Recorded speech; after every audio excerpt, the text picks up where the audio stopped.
ব্যবসায় টাকা নয়, আসল শক্তি কি? অনেকে ভাবে ব্যবসা শুরু করতে হলে অনেক টাকা লাগে। হ্যাঁ, টাকা দরকার, কিন্তু টাকাই আসল শক্তি না। আজকের দিনে ব্যবসার আসল শক্তি হলো কাস্টমারের কাছে পৌঁছানোর ক্ষমতা।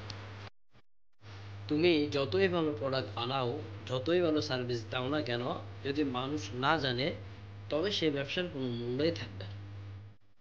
ছোট একটা উদাহরণ দিই। কেউ যদি গ্রামে বসে ভালো মানের মধু বিক্রি করে, কিন্তু শুধু এটা আশেপাশের 50 জন মানুষই জানে, তাহলে তার ব্যবসা কত দূর যাবে? অন্যদিকে আরেকজন যদি ফেসবুক, ইনস্টাগ্রাম, ইউটিউব ব্যবহার করে সেই একই মধু প্রচার করে, তাহলে সে কেবল গ্রামে না, সারা বাংলাদেশে, এমনকি বাইরেও সে কাস্টমার পেতে পারে। পার্থক্য শুধু একটাই, ডিজিটাল মার্কেটিং জানে কি জানে, তুমি ব্যবসা করো বা করার পরিকল্পনা। আজকের দিনে মার্কেটিং স্কিল ছাড়া ব্যবসা টিকিয়ে রাখা কঠিন। তাই শিখে নাও, কারণ ব্যবসার টাকার থেকেও এটা বড় শক্তিশালী।